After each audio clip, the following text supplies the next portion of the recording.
to The Hypnotist, the show that gives you inside access to cutting-edge hypnosis with real clients facing genuine issues. Brought to you by the hypnotherapist demanded by celebrities, CEOs, and even royalty, Adam Cox. These recordings took place live from Adam's clinic in London's world-famous Harley Street.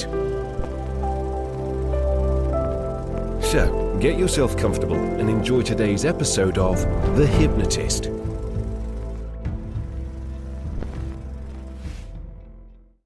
Hi, it's Adam here, and you're about to listen to a hypnosis session that was created for someone that was having fairly regular panic attacks and very high levels of anxiety. And it was because about 2 years before they were the victim of a violent crime. And as a result of that, more and more things were leaving them with a feeling that they were gasping for air, that they couldn't breathe, that they felt like they were going to die. And that's not a good place to be. And if people make that evaluation that they feel very unpleasant and overwhelmed, they tend to avoid the kind of things that they think might be causing that. And then the world can get smaller and smaller. But what was interesting about this particular client is that they were a very, very capable person, and that the life that they had built was evidence of their capabilities. They raced cars, for example. They built a successful business. They did lots of things that could only be done if there was a perception of pushing limits rather than moving away from limits, and to make rapid evaluations very quickly in order to make decisions. And this particular client had a phrase that they used, in particular, when there was a tiny opportunity to overtake a car that they were racing in front. And that was a phrase called "send it." And that's almost a regional phrase to fully commit to a decision. But when they were in that state, they could send it. And what they were very motivated to do is to get back to being normal, back to how they were before all of this panic and extreme anxiety. So what you're going to hear in this session is a very metaphorical hypnosis session that anchors a resource state of total commitment and a way of thinking about anxiety as a false alarm, as a bluff. It uses an acronym, FEAR, F-E-A-R, false evidence appearing real, or false evaluations appearing real, because fear that is useful is accurate evaluations that appear real. If you are being stalked by a tiger and your heart starts pumping, that would be an accurate evaluation that appears real. There genuinely is a tiger. If, however, you feel like you're having a panic attack and there's no actual cause for danger, that would be a false evaluation that appears real. So there's a bit going on here, but at its core, it is about harnessing that ability to do the thing, call the bluff, and effectively feel resourceful by anchoring historical resource states. So if you have panic attacks, if you have extreme anxiety, I think you'll be able to get some value from this session, even though it was created for someone else. But if you like the idea of working with me directly, rather than listening to recordings that I created for someone else, you will find a link either in the show notes or somewhere nearby to this recording, or you can visit my hypnotherapy website, which is adamcox.co.uk. For now, though, find a quiet, comfortable place where you're not going to be distracted or disturbed. Relax and enjoy the session.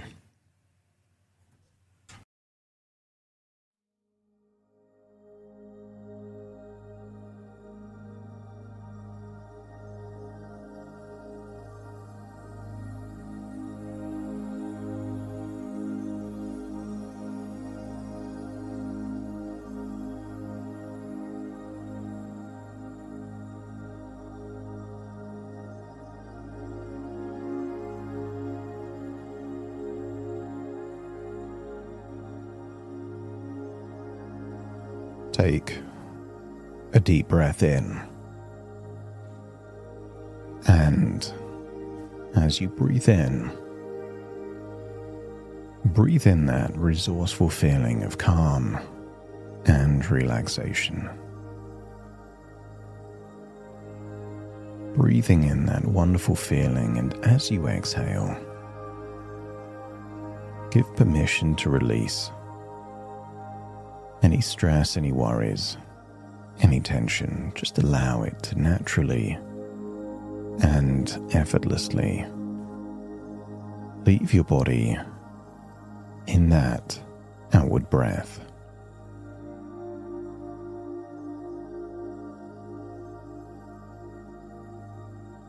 And maybe you can recall the time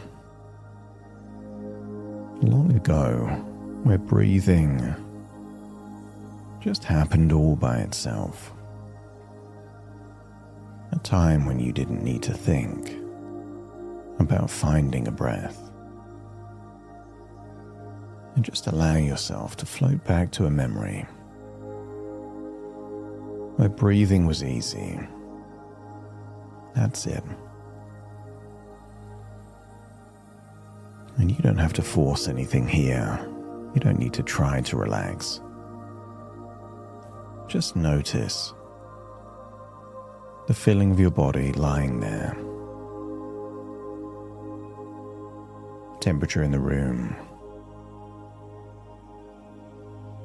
Connect with that natural rhythm of a breath going in and a breath going out, as you accept that your body already knows how to breathe, and that thoughts can be present without becoming instructions, that sensations can be noticed without becoming emergencies, and even anxiety can be experienced without something to obey. And maybe you allow my words to move into the background as some deeper part of you begins to remember all of those abilities that have never really left you.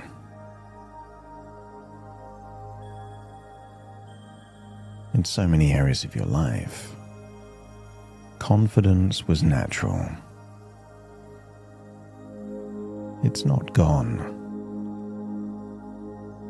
It's just every now and then beyond reach. Freedom may have felt distant, but those qualities, those capabilities were never destroyed,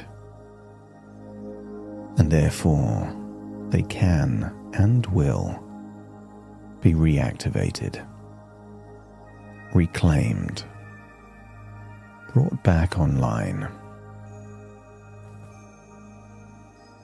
And I want you to drift back to a memory, not of driving at Brands Hatch, but arriving at Brands Hatch. Maybe you notice where you parked your car,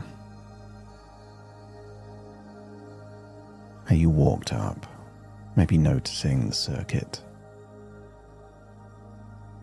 the garages, the people,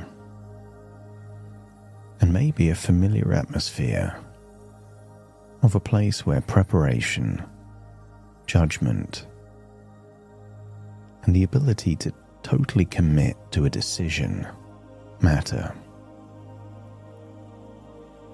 And the more you think about it, the more you can accept that racing was never and could never have been about eliminating every possible risk. It was about reading the conditions, knowing your capabilities, and making rapid, intelligent evaluations. And then trusting yourself to respond. And so, as I count down from 10 to 1, perhaps you can allow yourself to connect with that calm, focused part of you that could naturally accept anxiety and not let it deter you. maybe there's a particular path, a route, there in Brands Hatch that you could imagine walking while I count from 10 to 1, 10. Just arriving, and then 9 settling. 8 as you turn your attention inwards. 7. Scan your body as unnecessary tension begins to loosen. And 6. You start remembering what your body already knows. 5. Focused and present. And then 4. Reconnecting with your strength. And then 3. Trusting your experience. As you continue to breathe in and breathe out. And then 2. Ready to connect or rediscover something important or at least useful. And 1. I wonder if you can step into that resourceful part of you. Because the part of you that loved to race, part of you has always been that way, even before you knew how to drive. That person sought out adrenaline. That part of you sought out the edge of your comfort zone and wanted to push beyond it.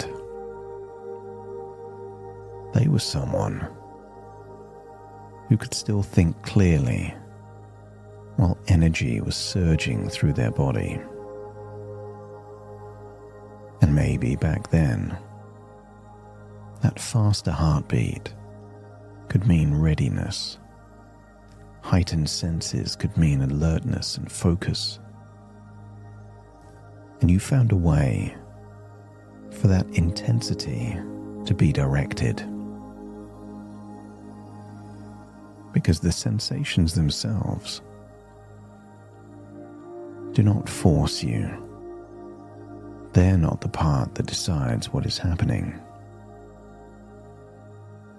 And the more you think about it, the truer it becomes that it is your evaluation, exclusively your evaluation, that gives those sensations their meaning. And I wonder if there was a time before a race, during a race, when your heart was beating rapidly and your body was energized and your attention was heightened. But back then, that wasn't panic. That was focus, readiness, alertness, being alive. And had you backed away from racing, the first time you felt anxiety, you would have deprived yourself of all of those victories. The body produces energy, and the mind has a tendency to create meanings and evaluations. And you know in more recent times that your mind can make false evaluations.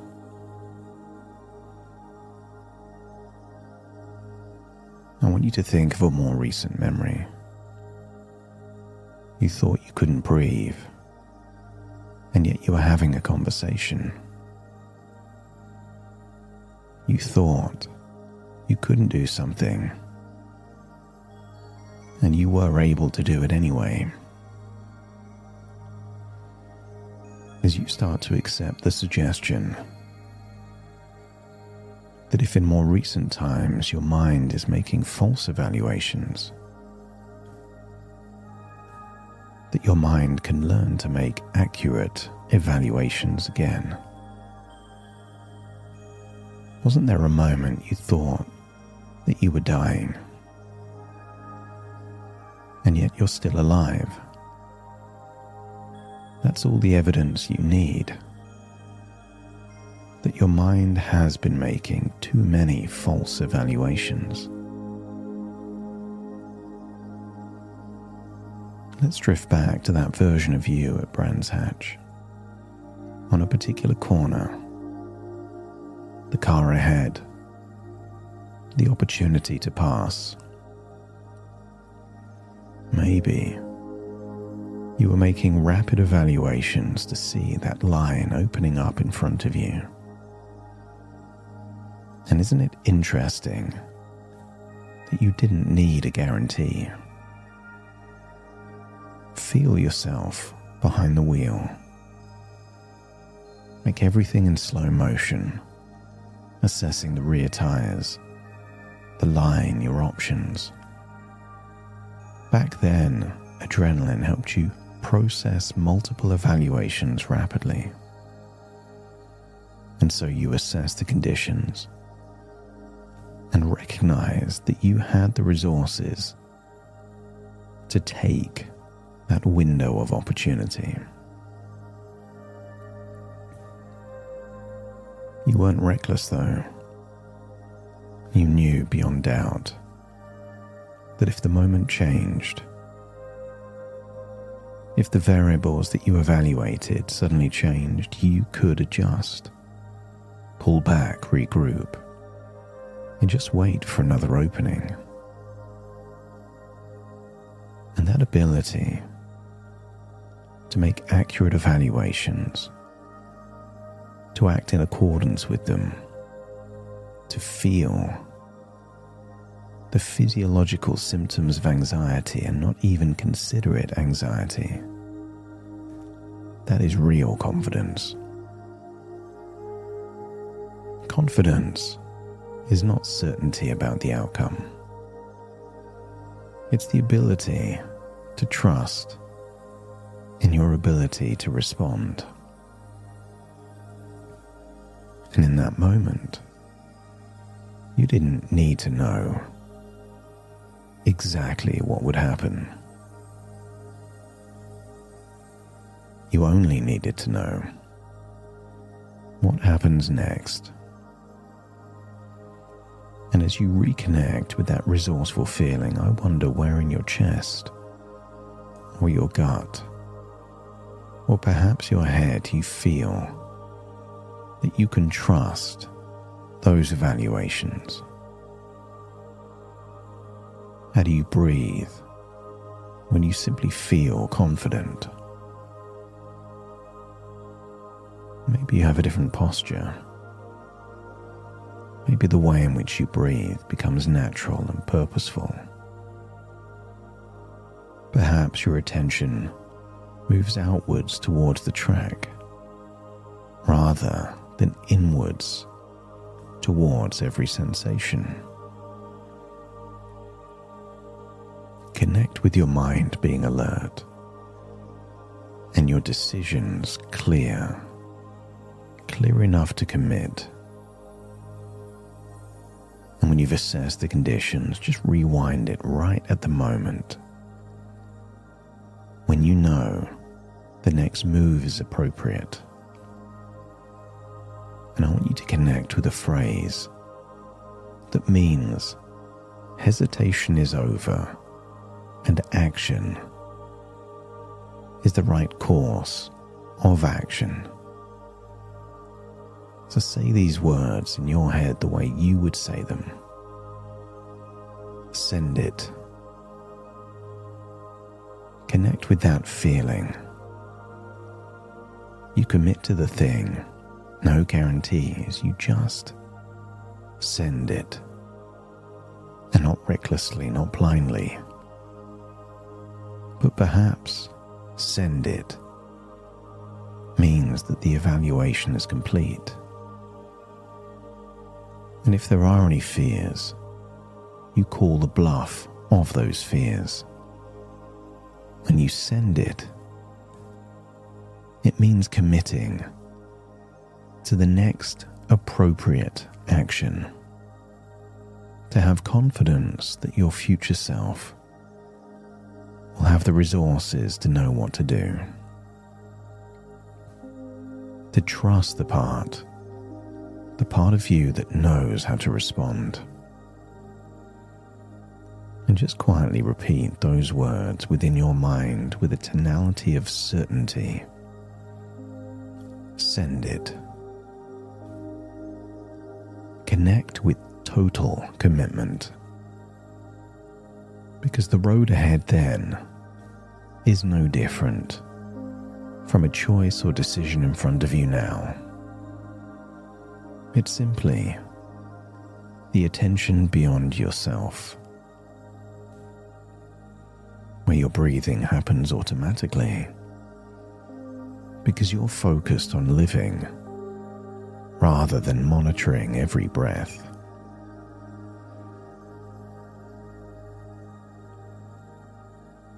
Deep down, you already know that all of those abilities, capabilities, that commitment, that trust, that never belonged only in racing or behind the steering wheel of a car.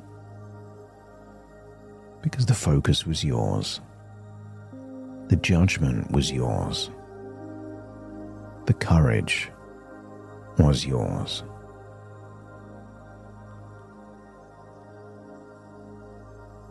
I want you to think of what resilience really means. Most people think it's that ability to bounce back. But true resilience is preempting what could happen and finding a way to move forwards anyway. Perhaps a phrase of resilience now is the opposite of how you have been thinking. Because the track did not give you those qualities or abilities. The track just revealed that they are irrefutably true. And perhaps recently, you've been making evaluations of things that you can't do, of imagined consequences if you go beyond a comfort zone. What if you're hypnotizing yourself, telling yourself certain things will happen? And what if resilience is the same strategy working for you rather than against you? I can handle it. Anxiety, shallow breathing, an elevated heart rate. So what? I've done that 1,000,000 times on a track. Even if that happens, it won't stop me. I will send it. Isn't that the strategy of resilience? Of courage? Of being undeterred? Because the more you think of so many different areas of your life, business,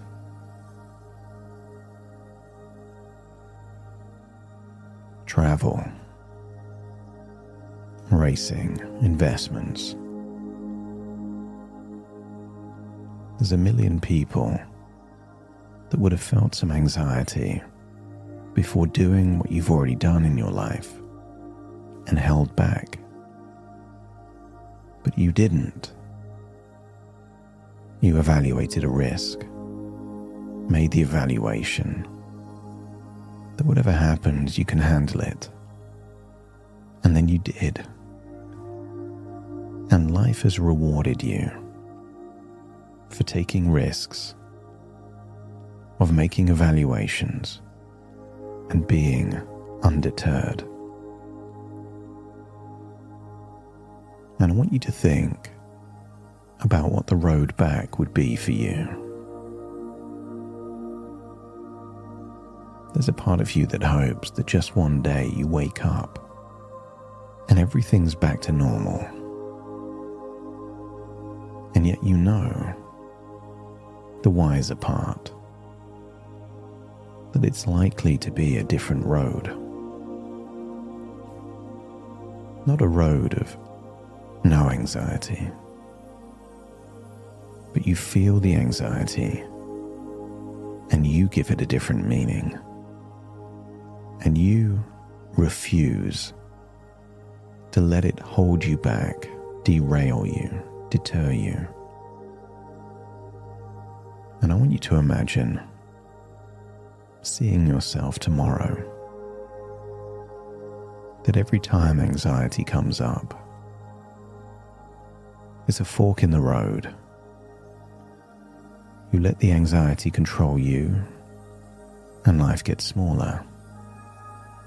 Or you treat it as the edge of your comfort zone, and you call the bluff of those false evaluations.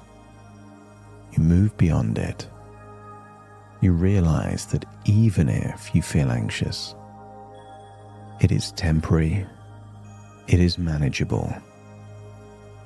And when you do the thing anyway, you feel proud. You didn't back down. You sent it. And I wonder if you could imagine what day after day of doing that would look like. I have a feeling that your unconscious already knows that if every day the warning signs were interpreted as being false evaluations, bluffs that you're happy to call, then sooner than you'd think, you'd be back on the golf course, back on the track, back doing and living. And I wonder if you can imagine that future version of you being back. And if you can, just let me know by nodding your head. And just for a moment, step into that future version of you, perhaps 6 months from now, and feel how good it would feel to be back.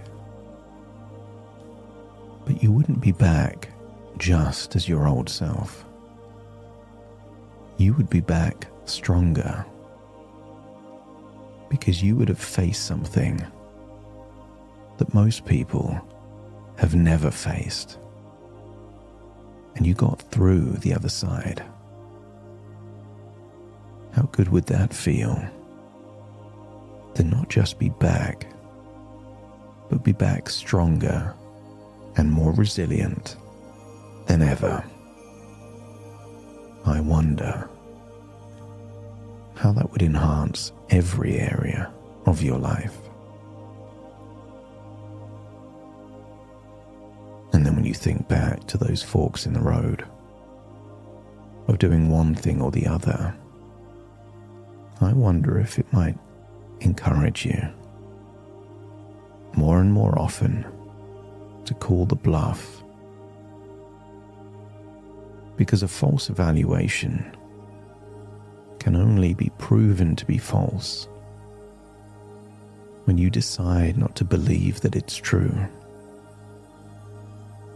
Just imagine a critical friend saying, "You can't do that. You're not capable of doing that. You'd fail if you tried that." If you kept on believing them, it would become true. But if you called the bluff of that critical friend, isn't it true that they would have to change their evaluations? Because you would have had lived experience of doing the very opposite. When your mind says you can't, unleash that inner part within that says, "Let's see." You try it anyway, and even if it's difficult, you manage. And in doing so, each day gets easier and easier, because the house of cards of these false evaluations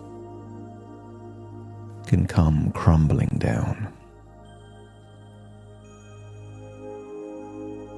Imagine being back in that car, having already passed.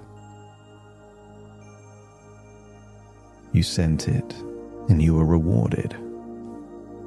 You trusted your evaluations, and you were right. And I want you to think of just one thing that you might decide to do over the next few days that would represent the current equivalent of that pass. What would sending it look like in the next day or two? And if you can connect to just one thought, let me know by nodding your head. And this isn't coercion, you don't have to do this. But you may find if you do it anyway, particularly if there is anxiety, then the anxiety is reduced by 10 to 20% the next time you do the same thing. And as you hold that thought, it's time to float back from the future, from the past. But you start to take new ideas, new beliefs, awakened neural pathways into the present, with a sense of, I'm going to do it, I'll send it. Because sending it is exactly the strategy that gets you back to life as you wanted. So as you float back to the present, take a deep breath in through your nose and out through your nose. Wiggle your fingers, wiggle your toes. Connect and calibrate into the here and the now, as I now count from 1 to 10 to awaken you. Starting to count. 1, 2, 3, waking up. 4, 5, 6, more alert. 7, 8, open your eyes, open your eyes. 9, 10, wide awake, wide awake, wide awake.